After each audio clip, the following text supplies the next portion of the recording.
Hello dear, good evening to all of you. तो dear, आज मैं आप लोगों को जो टॉपिक जो बताने जा रहा हूँ, अभी तक तो मैं जो भी क्लास करा रहा था आप लोगों को, ठीक है।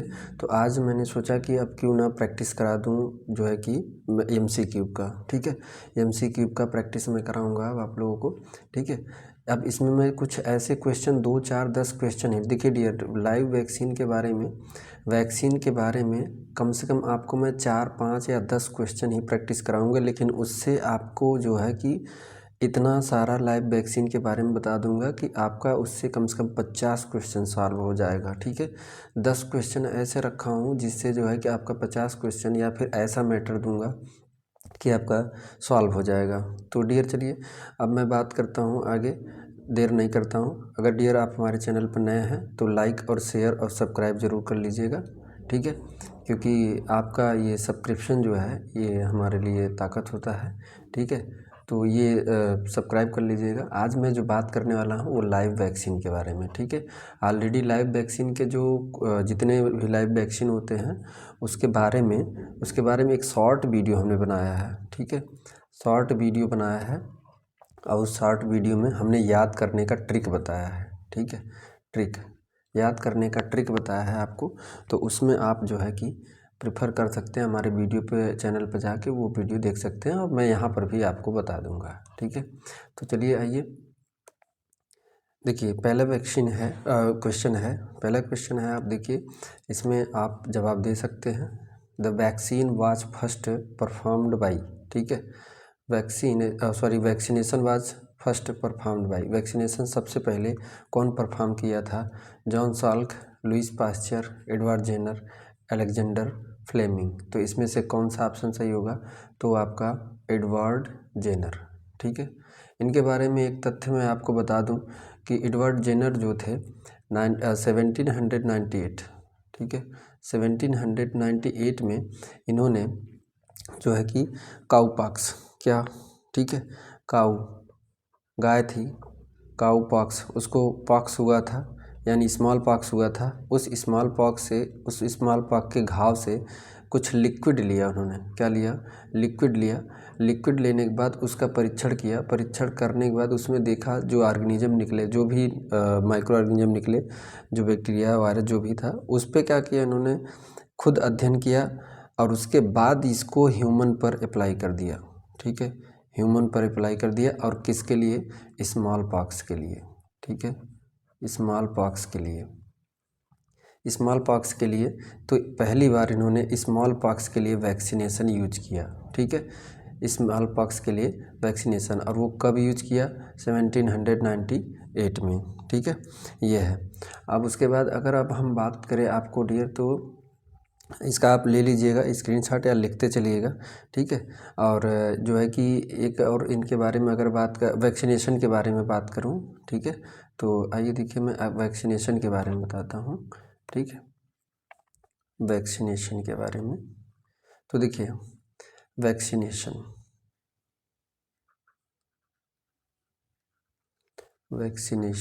ठीक है, या वैक्सीन के बारे में। तो वैक्सीनेशन जो पहले स्टार्ट कौन किया था, अगर किसी कंट्री को पूछा जाए तो सबसे पहले चाइनीज, ठीक है, चाइनीज ने सबसे पहले वैक्सीनेशन स्टार्ट किया गया था, इसलिए इनको पायनियर, ठीक है, पायनियर ऑफ इम्यूनाइजेशन, ठीक है, इम्यूनाइजेशन का पायनियर यानी दार्शनिक कहा जाता है। सबसे पहले चाइनीज ही इम्यूनाइजेशन फॉलो किए थे। इनके खोजने के बाद, वैक्सीनेशन खोजने के बाद सबसे पहले चाइनीज ही स्टार्ट किए थे, ठीक है। तो इसको आप नोट कर लीजिए। अब मैं थोड़ा सा वैक्सीन के बारे में आपको बता रहा हूँ, ठीक है, वैक्सीन के बारे में। तो देखिए, वैक्सीन होता क्या है? वैक्सीन, ठीक है, वैक्सीन दो टाइप का होता है आपका। एक वैक्सीन लाइव वैक्सीन, ठीक, लाइव वैक्सीन, और किल्ड वैक्सीन, ठीक है, किल्ड वैक्सीन। अब लाइव वैक्सीन के बारे में अब मैं आपको बताऊंगा, ठीक है। लाइव वैक्सीन ये होता क्या है, ठीक है। सबसे पहले वैक्सीन की अगर मैं डिफिनीशन की बात करूं, तो क्या होता है ये?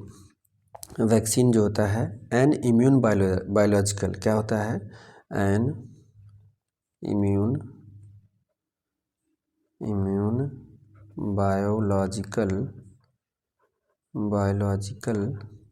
बायोलॉजिकल सबस्टेंसेस, क्या होता है, बायोलॉजिकल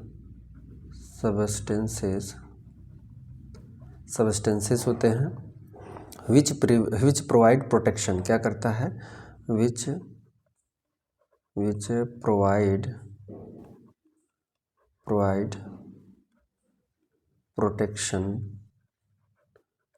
प्रोटेक्शन अगेंस्ट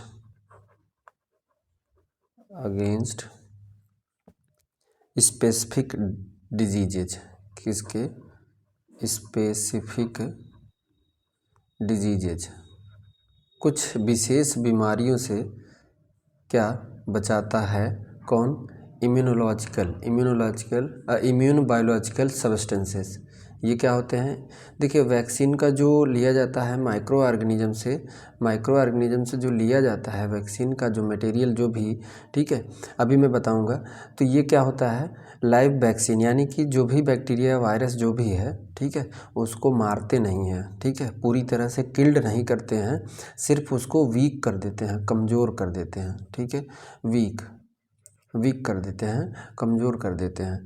तो इसको कमज़ोर, यानी कि ये कह लीजिए कि किसी के, जैसे मान लीजिए अगर कोई औजार चला रहा है तो औजार सिर्फ चलाना छोड़ दिया है, यानी ये इससे लाइव वैक्सीन उससे बनता है उस माइक्रो ऑर्गेनिज्म को कमज़ोर करके, यानी उनका सिर्फ औजार ही छोड़ लिया जाता है, या फिर औजार चलाना उन्हें बंद कर दिया जाता है, बाकी भूले नहीं रहते हैं कि औजार कैसे चलाया जाता है, वो नहीं भूले रहते हैं, सिर्फ औजार चलाना छोड़ देते हैं ये माइक्रो ऑर्गेनिज्म। तो ऐसे माइक्रो ऑर्गेनिज्म को वीक करके फिर इसको क्या करते हैं, उसी से लेके प्रोडक्ट ह्यूमन में छोड़ते हैं। ह्यूमन में जब छोड़ेंगे तो ये एंटीजन का काम करता है, ठीक है, एंटीजन। तो ये क्या होता है, वैक्सीन क्या होता है, vaccine N immune biological substances which provide protection against specific diseases, ठीक है। तो इसको आप लिखना चाहें तो लिख लें, या फिर इसी का परिभाषा अगर और बात करें तो परिभाषा एक और होती है, ठीक है, परिभाषा आप इसी को ऐसे भी बोल सकते हैं, परिभाषा कि इट स्टिमुलेट, क्या करता है, वैक्सीन क्या करती है, इट स्टिमुलेट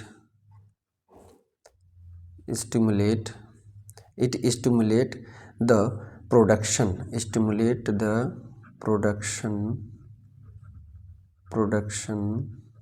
ठीक है, production of specific protective antibodies, specific protective antibodies, ठीक है, स्पेसिफिक प्रोटेक्टिव एंटीबॉडीज, यानी कि क्या करता है वैक्सीन, क्या करता है, स्टिमुलेट करता है, ठीक है, किसको, प्रोड्यूस होने के लिए, एंटीबॉडी के प्रोडक्शन को, एंटीबॉडी बनने की प्रक्रिया को स्टिमुलेट करता है ये वैक्सीन, ठीक है, स्टिमुलेट करता है कि एंटीबॉडी बनना स्टार्ट हो जाए, ठीक है। या फिर इसी को क्या कहते हैं, it is an immune response, क्या होता है, it is an immune response, ठीक है, इम्यून रिस्पॉन्स। इसे ऐसे शॉर्ट फॉर्म में डिफिनीशन में अगर कहना चाहें तो वैक्सीन क्या होता है, it is an immune response होता है, ठीक है। उसके बाद आपको, तो इसको आप नोट कर लीजिए, मैं एक और इसको वैक्सीन का डिफिनीशन एक और बताता हूँ आपको, ठीक है, एक और डिफिनीशन बताता हूँ, देखिए, एनी सस्पेंशन, क्या, एनी सस्पेंशन, ठीक है, any suspension containing antigenic,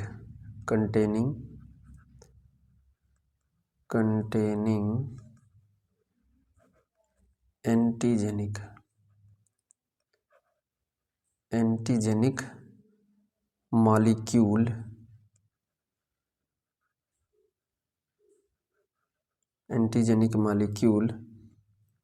derived from a microorganism,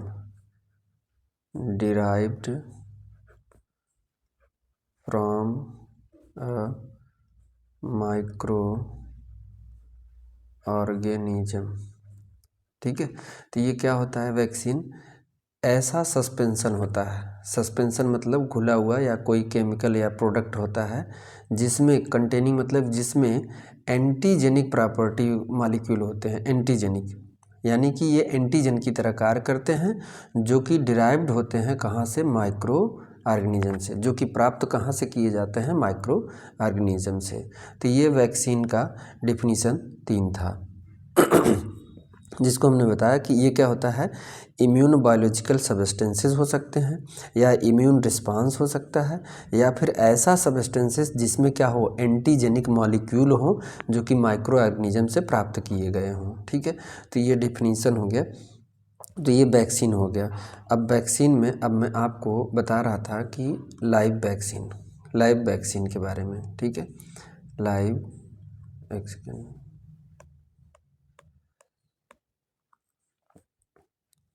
live vaccine के बारे में।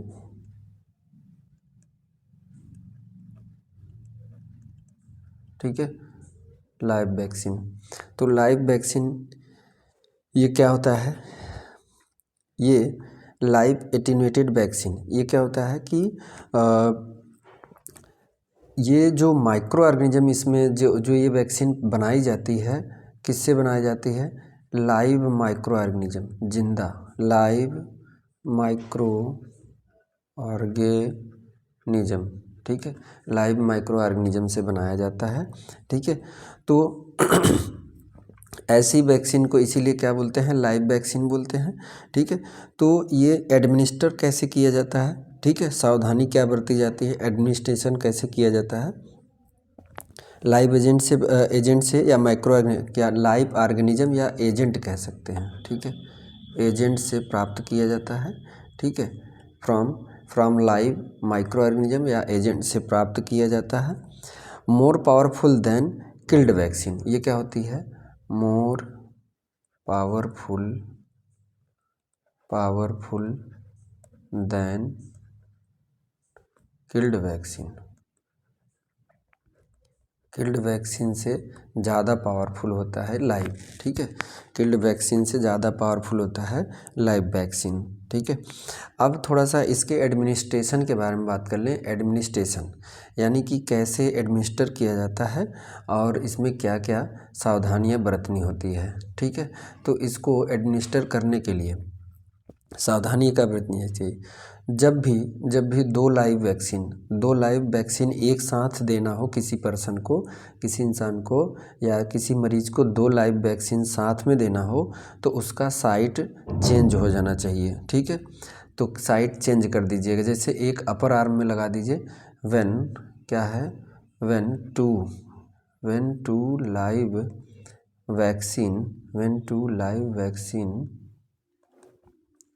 एडमिनिस्टर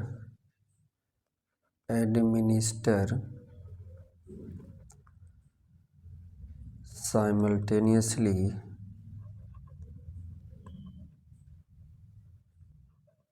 ठीक, देन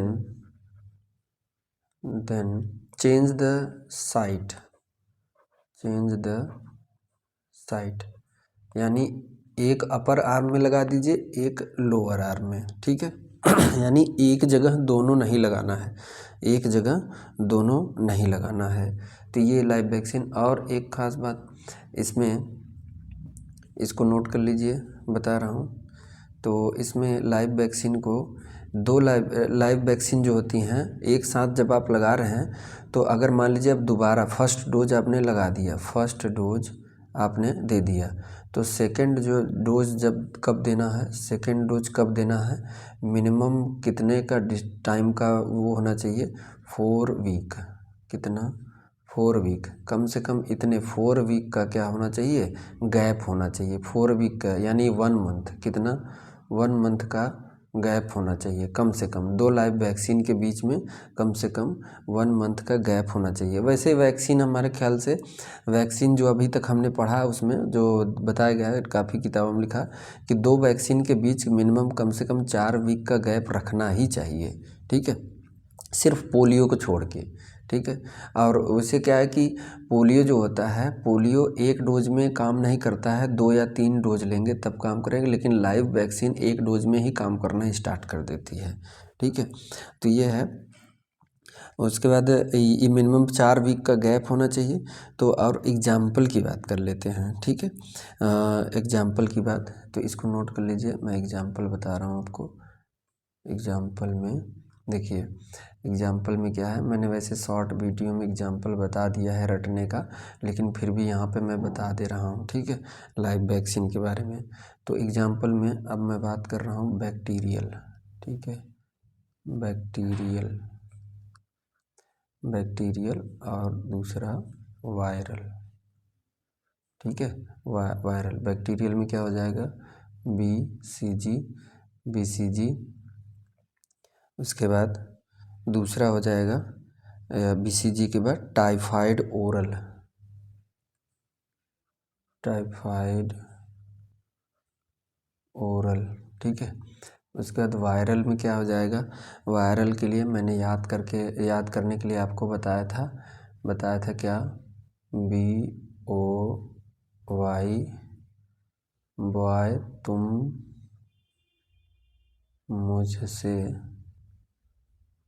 मुझसे मत रूठो, रोना आ जाएगा।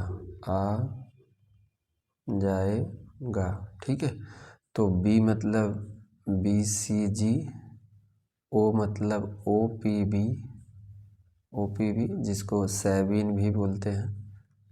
ठीक है, सैबिन भी बोलते हैं। Y मतलब येलो फीवर, तुम टिटनेस, मीजल्स, मुझसे मीजल्स, मत मम्स। ठीक है, मम्स, रूठो, रुबेला, रोना, रोटा वायरस। ठीक है, आ जाएगा इन्फ्लुएंजा वायरस। ठीक है, तो ये याद करने का तरीका है, ये याद करने का आपका तरीका है ट्रिक। ठीक है, ये आपका ट्रिक है जो आपको काम आएगा लाइव वैक्सीन याद करने के। बॉय तुम मुझसे मत रूठो, रोना आ जाएगा। ठीक है, तो ये लाइव वैक्सीन का एग्जाम्पल है। तो इसको आप नोट करना, चाहे स्क्रीनशॉट ले लीजिए, चाहे नोट कर लीजिए। अब मैं आपको बता रहा हूँ, अब मैं आपको बताऊँगा क्या, अब मैं आपको बताऊँगा कि जो है कि कंट्रा इंडिकेशन क्या क्या होते हैं, क्या कंट्रा इंडिकेशन क्या क्या होते हैं। ठीक है, मैंने आपको ये भी बताया कि इफ़ेक्टिव ऑल वैक्सीन जो होती हैं, जो लाइव वैक्सीन होती हैं, एक ख़ास बात मैं बता दे रहा हूँ आपको। ठीक है, जो live vaccine all live vaccine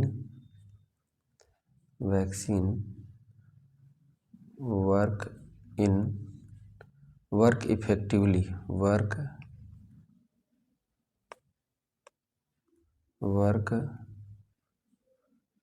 effectively in first dose accept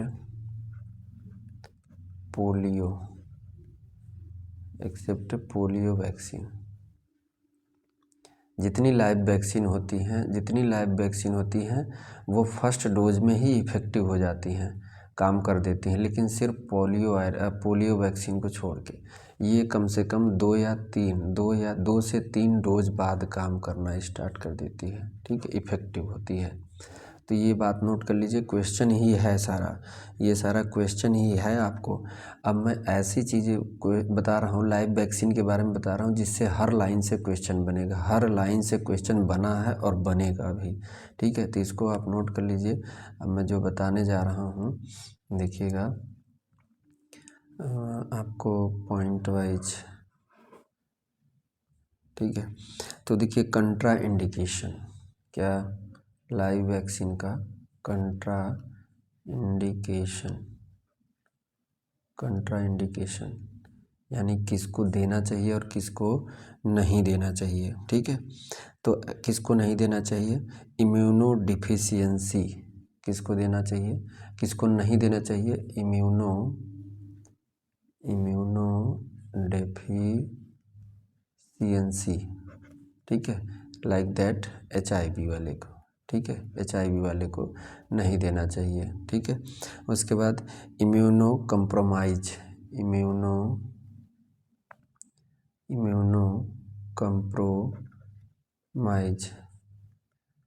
compromise patient को, इनको नहीं देना चाहिए। ठीक है, लाइक दैट ट्रांसप्लांटेशन, जिसका ट्रांसप्लांटेशन हुआ है उसे नहीं देना चाहिए, चाहे कोई भी आर्गन हो। ट्रांसप्लांटेशन ठीक है, या फिर इसी को इम्यूनो सप्रेसिव पेशेंट। ठीक है, इम्यूनो सप्रेसिव पेशेंट या क्लाइंट को नहीं देना है। ठीक है, एक तो ये हो गया। उसके बाद एग्जाम्पल की बात करें तो एग्जाम्पल जैसे कि मैं बता रहा हूँ कि एड्स हो गया, एड्स के मरीज को नहीं देना चाहिए लाइव वैक्सीन। ठीक है, उसके बाद प्रेग्नेंट वुमेन को नहीं देना चाहिए, को नहीं देना चाहिए। ठीक है, उसके बाद आपको जो है कि प्रेग्नेंट वुमेन के बाद उसमें जो रेडिएशन थेरेपी जिसको हो रहा है कैंसर का, रेडिएशन थेरेपी जिसका हो रहा हो उसको नहीं देना चाहिए। ठीक है, उसके बाद जो कॉर्टिकोस्टेरॉयड ले रहे हैं, कॉर्टिकोस्टेरॉयड यानी कि जिसका आर्गन ट्रांसप्लांटेशन हुआ है, जो स्टेरॉयड खा रहे हैं काफ़ी लंबे समय से, स्टेरॉयड का टैबलेट ले रहे हैं, ये उनको दिया जाता है जिसका आर्गन ट्रांसप्लांटेशन हुआ रहता है, चाहे किडनी हो चाहे कोई भी आर्गन ट्रांसप्लांटेशन हो, ताकि रिजेक्ट ना हो, क्योंकि इम्यूनिटी रिजेक्ट कर देगी, तो ऐसे पर्सन को नहीं देना चाहिए। ठीक है, तो कौन मैलिग्नेंसी के केस में, कैंसर मैलिग्नेंसी केस में है, मैलिग्नेंसी केस है तो इसमें नहीं देना चाहिए। तो यानी ये सब ऐसे केसेस हैं जिसमें नहीं देना चाहिए वैक्सीन, ये लाइव वैक्सीन इन लोगों को नहीं देना चाहिए। एड्स के मरीज़ को, प्रेग्नेंट वुमेन को नहीं देना चाहिए, जिसको रेडिएशन थेरेपी चल रहा है उसको नहीं देना चाहिए, जिसका आर्गन ट्रांसप्लांटेशन हुआ है उसको नहीं देना चाहिए, मैलिग्नेंसी है उसको नहीं देना चाहिए, यानी कि कैंसर 4th स्टेज में पहुँच गया है तो उसको नहीं देना चाहिए। ठीक है, तो ये लाइव वैक्सीन का पूरा वो था डियर। अब मैं इससे जुड़ी आपको क्वेश्चन आपको 2-4 करवा रहा हूँ जो कि आपके लिए बेहद इम्पॉर्टेंट है, तो इसको आप अगर स्क्रीनशॉट लेना चाहें तो स्क्रीनशॉट ले लें, या फिर लिखना चाहें तो लिख लीजिए। ठीक है, तो देखिए मैं अब आपको क्वेश्चन करवाता हूँ। देखिए क्वेश्चन है, देखिए आपको क्वेश्चन मैं करवा रहा हूँ। देखिए, which vaccine not administer to HIV positive, which vaccine is not administer to HIV positive child, किसको नहीं एडमिनिस्टर करना है HIV पॉजिटिव चाइल्ड को। तो OPV क्या होता है, लाइव वैक्सीन। DPT कौन होता है, killed vaccine. Hepatitis killed vaccine. ये तो इसको HIV पॉजिटिव चाइल्ड को नहीं देना है। ठीक है, नहीं देना है। एक सेकेंड, तो मैंने जैसा कि बताया कि OPV क्या होता है, लाइव वैक्सीन। ठीक है, लाइव वैक्सीन है, लाइव वैक्सीन। और ये क्या है, ये सभी क्या हैं, किल्ड वैक्सीन है, ये सभी दे सकते हैं, ये सभी किल्ड वैक्सीन है, इनको दे सकते हैं लेकिन ये नहीं दे सकते हैं। तो इसका आंसर कौन सा होगा, OPV। ठीक है, अगर बच्चा क्या है HIV पॉजिटिव चाइल्ड है तो उसे लाइव वैक्सीन नहीं देना, यानी ओरल पोलियो वायरस नहीं देना है। ठीक है, बाकी DPT दे सकते हैं, हेपेटाइटिस B दे सकते हैं, MMR दे सकते हैं। ठीक है, तो ये क्वेश्चन है। अगला क्वेश्चन है आपका, विच वैक्सीन, पढ़िए और आंसर दीजिए। Which vaccine can be given an AIDS positive child को किस इसमें से कौन सा वैक्सीन, ठीक है, देना चाहिए। ठीक, देखिए इस पर मैं BCG पे आपको एक तथ्य बता दे रहा हूँ, BCG के, इस टीके के बारे में, BCG के बारे में। देखिए WHO को माने, अगर WHO का मान के चलेंगे तो WHO कहता है कि ये BCG वैक्सीन नहीं देना चाहिए। क्या नहीं देना चाहिए? किसको? HIV पॉजिटिव चाइल्ड को, HIV पॉजिटिव चाइल्ड को इसको नहीं देना चाहिए। लेकिन अभी कुछ जगह क्वेश्चन ऐसा है यार, कुछ रिसर्च ऐसा बता रहे हैं, उन्होंने ये माना कि जो HIV पॉजिटिव होते हैं उनमें ट्यूबरकुलोसिस होता है। ट्यूबरकुलोसिस होता है। तो ट्यूबरकुलोसिस होने के लिए BCG का टीका होता है, तो इसलिए इनको BCG टीका दे सकते हैं। ठीक है, BCG टीका दे सकते हैं। तो कहीं कहीं आपको क्वेश्चन ऐसा मिलेगा कि जो BCG को सही माने, जबकि ये लाइव वैक्सीन है, ये नहीं देना चाहिए। ठीक है, WHO ये कहता है कि ये लाइव वैक्सीन है, इसको नहीं देना चाहिए। लेकिन कहीं कहीं पे क्वेश्चन ऐसा है कि BCG देना चाहिए। तो इसमें क्वेश्चन क्या है? विच वैक्सीन कैन बी गिवन, इसमें से कौन दिया जा सकता है? तो मिजल्स भी क्या है? लाइव है, ये भी लाइव है, और लाइव तो ये भी है, लेकिन क्या है? ये बैक्टीरियल है। क्या है? बैक्टीरियल लाइव वैक्सीन है। ये बैक्टीरियल लाइव वैक्सीन है, तो इसको दे सकते हैं। ठीक है, इसको दे सकते हैं। इस पर थोड़ा सा जो है कि कन्फ्लिक्ट है। कन्फ्लिक्ट जो ये है कि WHO कहता है कि नहीं देना चाहिए, लेकिन कुछ रिसर्च हुआ है वो कह रहे हैं कि नहीं, दे देना चाहिए, कोई फ़र्क नहीं पड़ता। क्योंकि जब HIV पॉजिटिव है तो उसको जो है कि माइकोबैक्टीरियम ट्यूबरकुलोसिस, ये बैक्टीरिया बहुत जल्दी अटैक करता है, तो इसको रोकने के लिए ये कारगर साबित होता है, उससे लाइफ एक्सपेक्टेंसी बढ़ जाती है। लेकिन मीजल्स नहीं देना चाहिए, तो ये सभी नहीं देना चाहिए BCG। तो ये क्वेश्चन था एक, जो कि मैं बता दिया, क्योंकि इस पर आया है, कई बार आया है क्वेश्चन, कई एग्ज़ाम में आया है, तो इसको मैंने रख दिया। ठीक है, उसके बाद अगला क्वेश्चन है आपका, देखिए, interval between 2 dose of DPT, OPV and hepatitis B should not be less than. ये कह रहा है, मैंने ये अभी पीछे आपको इसी वीडियो में बताया कि कम से कम दो वैक्सीन के बीच, वैक्सीन के 2 डोज के बीच, ठीक है, वैक्सीन के 2 डोज के बीच the gap between 2 dose of vaccine should be 4 week. कितना? 4 वीक, यानी 1 मंथ होना चाहिए। तो इसमें ऑप्शन देखिए, ये सही है, 4 वीक। ठीक है, या कभी मंथ करके दे दे कि 1 मंथ। ठीक है, 1 मंथ का गैप होना चाहिए, समझ गया।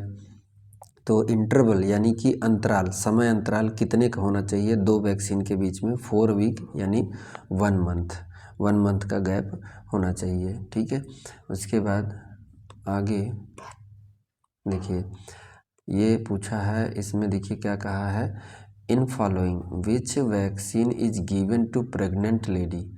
प्रेग्नेंट लेडी को कौन सा वैक्सीन इसमें देना चाहिए? ठीक है, गिवन टू, देना चाहिए। तो देखिए, अब मैं आपको बात कर रहा हूँ, इसमें देखिए, मिजल्स क्या है? लाइव है। BCG क्या है? लाइव है। DPT क्या है? लाइव है। ठीक है, तो ये सॉरी, DPT नहीं, ये किल्ड है और ये लाइव है। ठीक है, ये सभी क्या है? लाइव हैं, समझ गए। लाइव, अभी को जो हमने बताया आपको फार्मूला में भी बताया, और ये क्या है? किल्ड है। ठीक है, तो आपको आंसर मिल गया होगा कि कौन सा देना चाहिए। ठीक है, अब थोड़ा सा मैं टिटनेस के बारे में बात कर ले रहा हूँ।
तो देखिए डियर, ये क्या है, जैसे देखिए इसमें तो आपको यही लगेगा कि ये तीनों लाइव हैं और इसको नहीं देना चाहिए, ये वैक्सीन किल्ड है, इसको नहीं।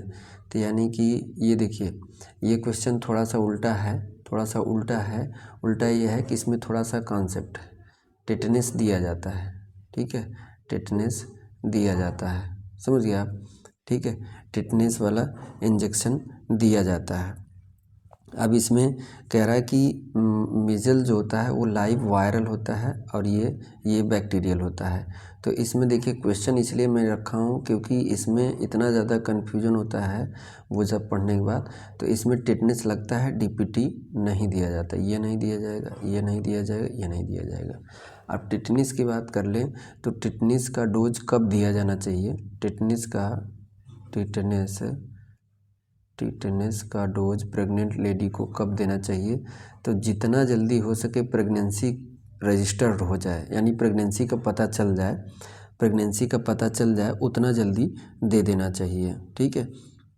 तो इसमें जो है कि अगर मान लीजिए पता चल गया तो उसको कितना देना चाहिए, फर्स्ट डोज में उसको 0.5 ml देना है, ठीक है, जितना जल्दी प्रेगनेंसी पता चल जाए। तो सबसे पहले तो उसमें जो है कि जितना जल्दी हो सके प्रेगनेंसी पर एज सून पॉसिबल जितना जल्दी हो सके उतना जल्दी दे दीजिए, और नहीं तो विदिन 16 से 24 वीक के बीच में देना चाहिए, 16 से 24 वीक के बीच में दे देना चाहिए फर्स्ट डोज, ठीक है, फर्स्ट डोज दे देना चाहिए। उसके बाद अगर हम बात करें कि सेकेंड डोज कब देना है, सेकेंड डोज देखिए, सेकेंड डोज टिटनेस का कब देना है, तो पहले फर्स्ट डोज हमने कहा कि कितना 16 से 24 वीक पर फर्स्ट डोज देना है, फर्स्ट डोज टिटनेस का, ठीक है। और दूसरा डोज कब देना है, सेकेंड डोज कब देना है, ईडीडी, यानी कि जब ईडीडी आपने निकाला है, ED estimated date of delivery, यानी कि फर्स्ट जो जब अपने फर्स्ट डोज लगाया था तो उस समय आपने ईडीडी निकाला होगा, क्या किया होगा, ईडीडी निकाला होगा। तो जो भी उसका ईडीडी आया है, मान लीजिए जैसे कि 11 दिसंबर, ठीक है, 11 दिसंबर 2024 ये आया था, ठीक है, ये डेट है उसका डिलीवरी का, एक्सपेक्टेड डेट ऑफ डिलीवरी है उसका डेट, यानी कि इस डेट से बिफोर 1 मंथ, यानी 1 महीना पहले, इस डेट से 1 महीना पहले सेकेंड डोज लग जाना चाहिए, ठीक है। यानी अगर उसमें कह दिया जाए कि कब लगना चाहिए सेकेंड डोज, तो 24 से 30 वीक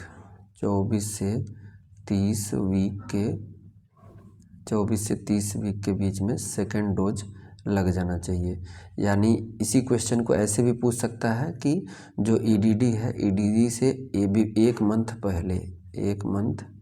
पहले बिफोर 1 मंथ, तो इसको दे सकते हैं tetanus.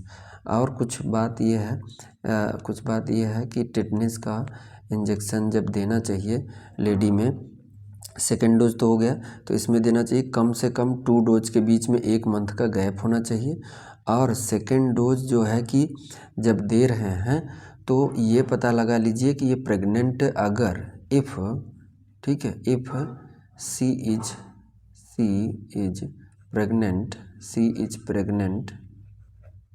Pregnant within 3 years of previous pregnancy, ठीक है, पिछली जो प्रेगनेंसी इसकी थी उससे 3 साल के अंदर फिर दोबारा प्रेग्नेंट हुई है, तो इसको सेकेंड डोज ही सिर्फ दे दीजिए, उसी को बूस्टर डोज कहते हैं, बूस्टर डोज देना है, इसको बूस्टर डोज देना है, ठीक है, अगर 3 साल के अंदर है तो। बूस्टर डोज ही देना है, यानी कि सिर्फ एक डोज देना है, उसको फर्स्ट डोज नहीं देना है। ठीक है, तो ये क्वेश्चन कुछ ऐसा था, इससे भी क्वेश्चन पूछा है, यानी कि सेकेंड डोज अगर 3 साल के अंदर ही दोबारा प्रेग्नेंट हुई है तो उसको फर्स्ट डोज देंगे, सेकेंड डोज देंगे या बूस्टर डोज देंगे, तो बूस्टर डोज देंगे। ठीक है, और सेकेंड डोज कब लगवाते हैं? 24 से 30 वीक के बीच में, 24 से 30 वीक के बीच में लगाते हैं, और फर्स्ट डोज 16 से 24 वीक के बीच में लगाते हैं। ठीक है, टिटनेस का, तो ये टिटनेस पर क्वेश्चन जितने बन सकते हैं वो बना दिए हमने। तो डियर ये क्वेश्चन कुछ थे जो आपको हेल्प मिला होगा। ठीक है, जो आपको हेल्प मिला होगा, तो ये वैक्सीनेशन लाइव वैक्सीन पे था। बाकी मिलते हैं नेक्स्ट क्लास में डियर। नेक्स्ट क्लास में आपको मैं और भी क्वेश्चन प्रैक्टिस कराऊंगा।